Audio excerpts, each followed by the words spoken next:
So, you know how a really nice bespoke paint job on a high-end Range Rover can easily run you about $12,000 or $13,000? Well, the company that owns Land Rover just built an entire SUV for that same price. This is the new Tata Sierra. Now, for those in North America who might not track the Indian market, Tata Motors is the parent company of Jaguar Land Rover. And when you look at this thing, that ownership structure starts to make a lot of sense.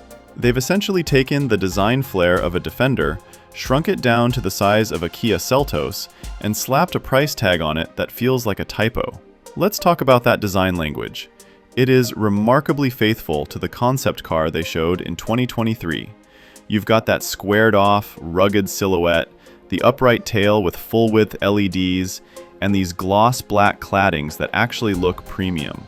There's also a really cool retro nod here, this distinct B-pillar and wraparound rear glass.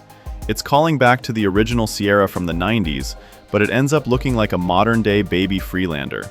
But the interior? That is where the value proposition gets kind of insane.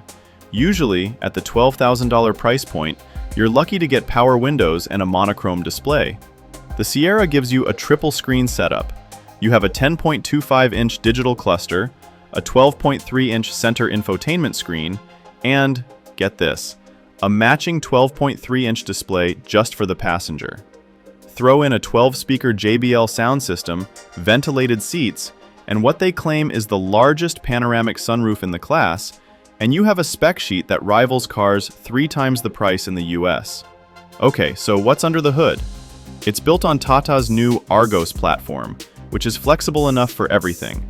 At launch, you're looking at 1.5-liter gas and diesel engines. Nothing that's going to break land speed records. We're talking 105 to 158 horsepower, but plenty for urban commuting.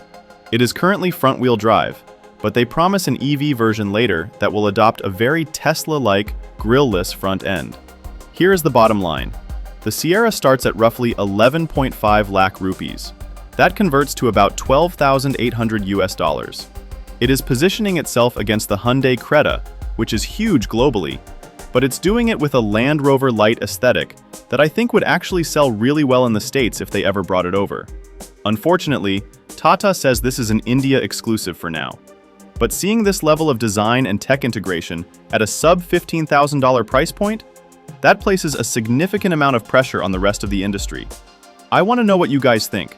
If this came to the US or Canada priced at, say, $15,000, would you buy this over a used crossover? Let me know in the comments. Drop a like if you enjoyed the breakdown, and hit subscribe to the channel so you don't miss the next one. Catch you guys later.